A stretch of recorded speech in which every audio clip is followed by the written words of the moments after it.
साईबाबांच्या आशीर्वादामुळं आणि सर्व साई संस्थांमधील कामगार यांच्या पाठिंब्यामुळं ते कायम असो, कंत्राटी असो, आउटसोर्स असो, तसेच आमचे सोसायटीतील कामगार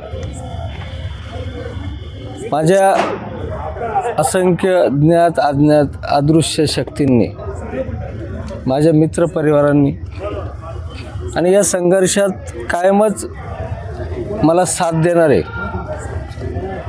माझे गुरुवर्य श्री अशोकरावजी कोते पाटील, रामा गागरे या सर्वांच्या आणि कामगारांच्या सहकार्यामुळं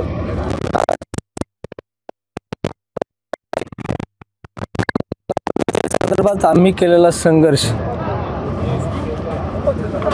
या संघर्षाची पावती म्हणून आज कामगारांनी ही आज जबाबदारी आमच्यावर टाकलेली आहे, ती भविष्यात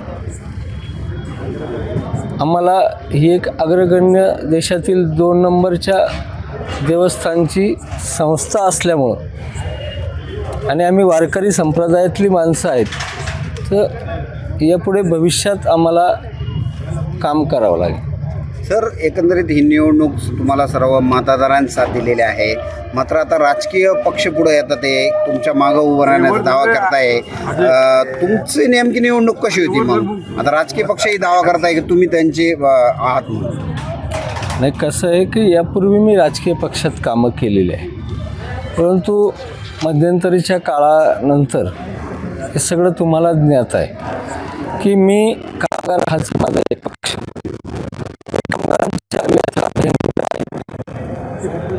अनेक समस्या आहेत की आमच्या 598 कामगार असतील आणि सर्वात महत्त्वाची बाब म्हणजे साई संस्थांचा आकृतिबंध RR फायनल नाही। सरकारमधील अधिकारी आम्हाला फार संस्थांना सहकार्य करत नाही।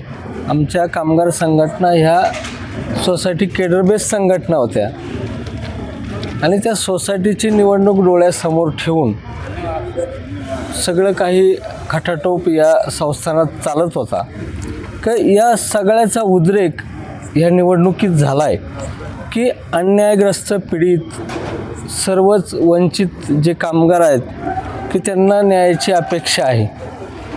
ही निवडणूक झाल्यानंतर आता जबाबदारी वाढली, कामगारांचा पाहण्याचा दृष्टिकोन बदलला आणि ह्या परिवर्तनाबरोबरच आता आम्हाला सर्वांना बरोबर घेऊन कामगारांच्या हितासाठी, त्यांच्या हक्कासाठी सरकार असेल, सरकारातील विरोधी ही काही मंडळी असतील, या मतदारसंघाचे लोकप्रतिनिधी असतील, सर्वांनाच बरोबर घेऊन ही संस्था मोठी आहे, ती चालवायची आहे, या उद्देशानं मला सर्वांनाच बरोबर घेऊन हे काम करायचं आहे आणि इथल्या कामगारांच्या समस्या सोडवण्याचा प्रयत्न करायचा। एबीपी माझा, उघडा डोळे बघा नीट।